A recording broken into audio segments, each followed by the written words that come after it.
Badan Pengawas Obat dan Makanan atau Badan POM menemukan 3 obat sirup mengandung cemaran berbahaya melebihi batas aman yang diduga berkaitan dengan maraknya gangguan ginjal akut pada anak.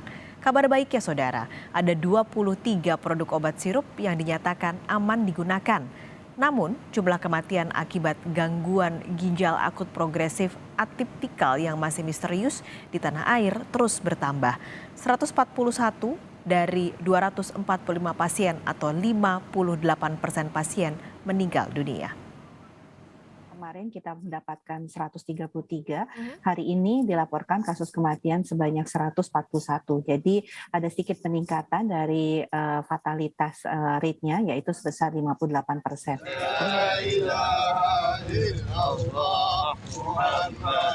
Angka kematian akibat gangguan ginjal akut progresif atipikal yang masih belum diketahui pasti penyebabnya terus meningkat.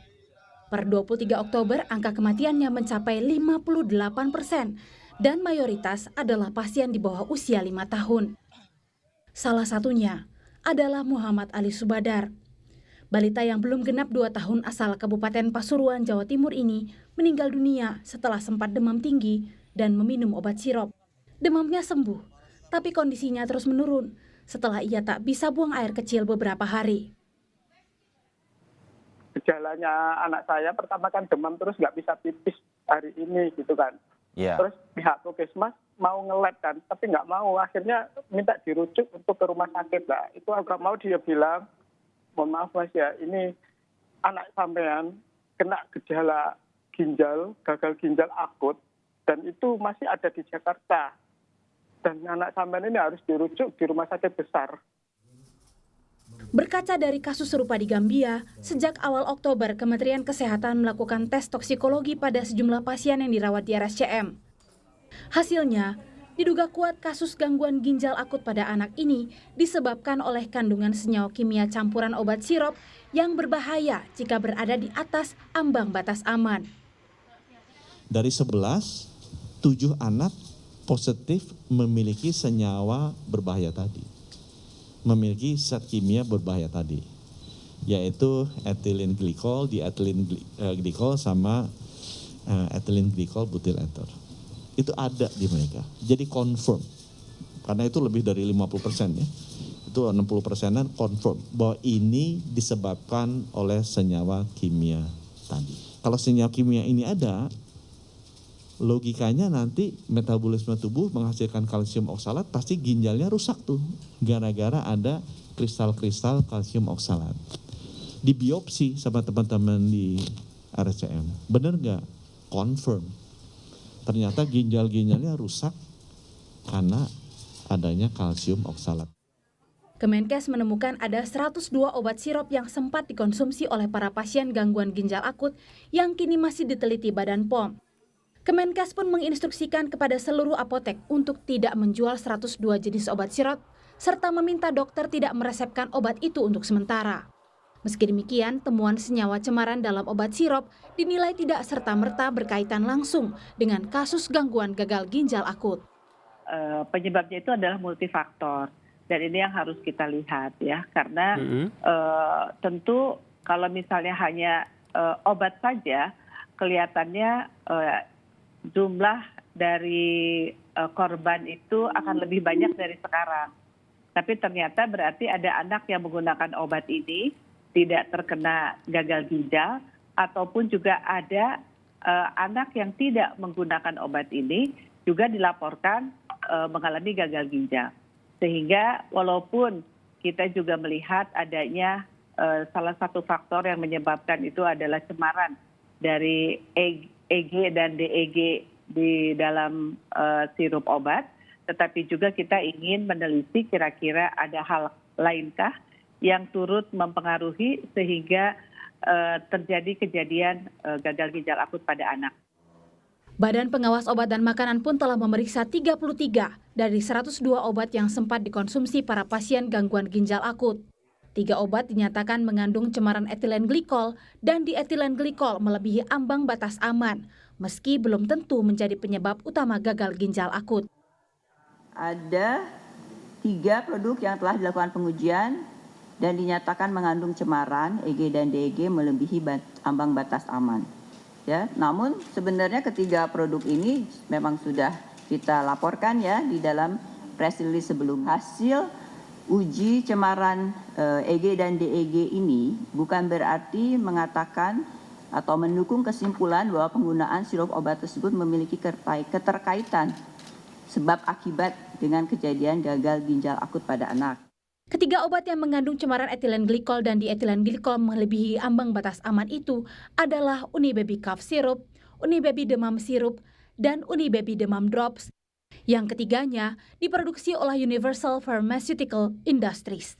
Selain itu, Badan POM juga telah merilis 23 produk obat sirup yang dinyatakan aman karena tidak menggunakan propilen glikol, polietilen glikol, sorbitol, dan atau gliserol yang bisa diakses di website Badan POM. Meski demikian, epidemiolog menilai harus ada yang bertanggung jawab atas maraknya fenomena gangguan ginjal akut yang diduga disebabkan oleh cemaran di obat sirup ini. Mohon maaf, saya sampaikan ini kan kecolongan ya, dan karena itu tanggung jawab pemerintah. Kita semua, saya juga kan konsumsi obat ya, saya percaya dengan regulator yang ada ini bekerja dari mulai impornya sampai ke distribusinya. Kita nggak pernah mau sampai harus begitu, kan nggak mungkin, nggak ada kemampuan kita untuk itu. Nah itulah peran, dan kalau itu terjadi kecolongan, ya harus ada tanggung jawab. Kementerian Kesehatan kini telah mendatangkan obat penawar untuk mencegah terbentuknya kristal toksik akibat konsumsi cemaran berbahaya dari obat sirup. Obat ini disebut Fomepizole. 10 pasien gagal ginjal akut di Rumah Sakit Cipto Mangunkusumo, Jakarta yang mendapat obat ini perlahan membaik. Bagaimana cara kerjanya? Fomepizole itu adalah obat yang menghambat enzim namanya adalah alkohol dehidrogenase yang mengubah etilen glikol itu menjadi metabolitnya tadi. Dengan adanya penghambatan tadi diharapkan tidak terbentuk metabolit toksik sehingga kemudian toksisitas atau keracunan tersebut bisa ditawarkan istilahnya begitu ya. Jadi tidak terjadilah efek yang tidak diinginkan. Kementerian Kesehatan telah memesan 200 vial obat penawar dari mancanegara dan segera mendistribusikannya ke seluruh provinsi dengan temuan kasus gangguan ginjal akut. Pemerintah juga berjanji akan mengusut tuntas dugaan unsur pidana dalam maraknya fenomena ini. Tim Liputan, Kompas TV. Informasi lebih lengkap kita segera bergabung dengan jurnalis Kompas TV Triksi Valencia di Rumah Sakit Cipto Mangunkusumo, Jakarta. Triksi, jadi ada berapa pasien gangguan ginjal akut progresif atipikal yang kini dirawat di RSCM? Penanganannya bagaimana? Ya Paskalis, kalau mengutip apa yang disampaikan oleh Direktur Utama Rumah Sakit Cipto Mangunkusumo, setidaknya sampai hari Kamis 20 Oktober 2022 menyampaikan ada 11 pasien yang dilakukan perawatan atau mendapatkan penanganan di RSCM. Di mana dari Dr. Lis Dina Liastuti selaku Dirut RSCM ini menyampaikan 10 pasien diantaranya berada di ruang PICU atau Pediatric Intensive Care Unit, sementara 1 anak lagi mendapatkan perawatan secara intensif di ruang ICU. Untuk kondisinya pada saat dirujuk ke RSCM memang disampaikan sudah dalam atau masuk dalam kategori parah.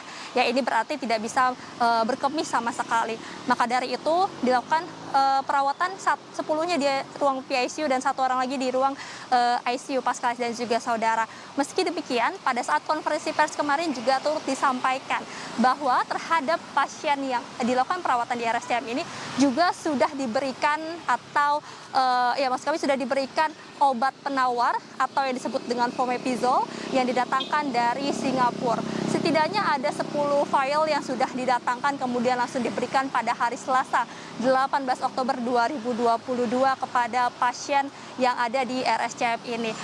Semalam atau pada minggu malam Siti Nadia Tarmizi selaku Kabiro Humas Komunikasi dan juga Pelayanan Publik Kementerian Kesehatan menyampaikan bahwa efektivitas dari obat penawar ini sudah mulai terlihat Paskalis dan juga saudara. Setidaknya meski tidak disampaikan secara rinci, namun kondisinya dari pasien yang mengalami kondisi buruk ini tidak mengalami penurunan kondisi lagi, lalu kemudian pasien yang sedang dalam kondisi baik saat ini sudah bisa berkemih kembali. Jadi tentu ini menjadi sebuah kabar baik ketika ada obat penawar yang kemudian sudah dilihat reaksinya ini dapat membantu setidaknya pasien yang mengalami gangguan ginjal akut progresif atipikal ini, salah satunya di Rumah Sakit Cipto Mangunkusumo. Maka dari itu, Paskas dan juga saudara, pemerintah ini juga sudah membuat upaya selain terus melakukan investigasi terkait apa yang menjadi penyebab dari kasus atau gangguan ginjal akut progresif atipikal ini. Salah satunya lagi yang dilakukan adalah akan mendatangkan atau membeli obat penawar ini. Bukan hanya dari Singapura saja, tapi rencananya akan ada dari Australia juga yang sudah dilihat kemudian kesesuaiannya dan juga hasil dari konsultasi dari berbagai ahli. Ini yang nantinya juga akan didatangkan untuk setidaknya dapat menekan fatality rate yang disampaikan oleh Siti Nadia Tarmizi semalam, bahwa dari beberapa hari saja yang sebelumnya hanya 55%, pada hari Minggu malam ini mencapai 58%. Maka dari itu Paskas dan juga saudara, ini bisa menjadi kabar baik. Kemudian bagaimana reaksi dari obat penawar yang sudah diberikan kepada pasien dengan gangguan ginjal akut progresif atipikal ini. Kemudian disampaikan terkait takaran dosis yang diberikan dari obat penawar kepada pasien. Menurut Direktur Utama RSCM yakni Dr. Lisdina Liastuti, disampaikan dosis yang diberikan ini salah satunya berdasarkan berat badan pasien.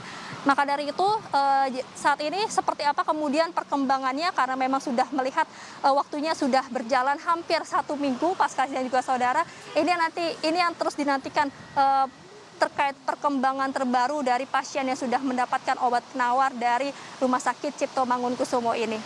Paskalis. Nah, lalu Triksi, untuk kondisi pasien yang dinyatakan sembuh ini bagaimana? Apakah nantinya mereka harus tetap menjalani cuci darah karena ini berhubungan dengan ginjal?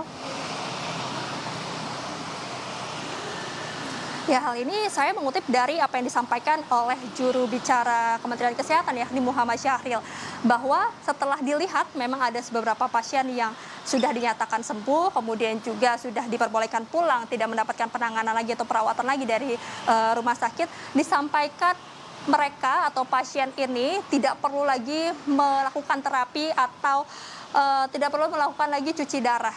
Jadi yang harus dilihat adalah ketika sudah hilang gejala seperti diare, demam, batuk, dan pilek, lalu juga terkait frekuensi dan juga volume dari berkemih anak ini sudah mulai bertambah, ini yang menjadi tanda-tanda bahwa memang sudah ada perbaikan dari ginjal anak tersebut. Maka dari itu untuk cuci darah ini sudah tidak diperlukan lagi sampai saat ini, disampaikan ketika anak sudah dinyatakan sembuh dan juga sudah diperbolehkan untuk pulang. Itu setidaknya disampaikan oleh Muhammad Syahril ketika melihat bagaimana perkembangan dari anak-anak yang sudah sembuh dari gangguan ginjal akut progresif atipikal ini. Paskalis. Baik, terima kasih Triksi Valencia melaporkan langsung dari RSCM Jakarta.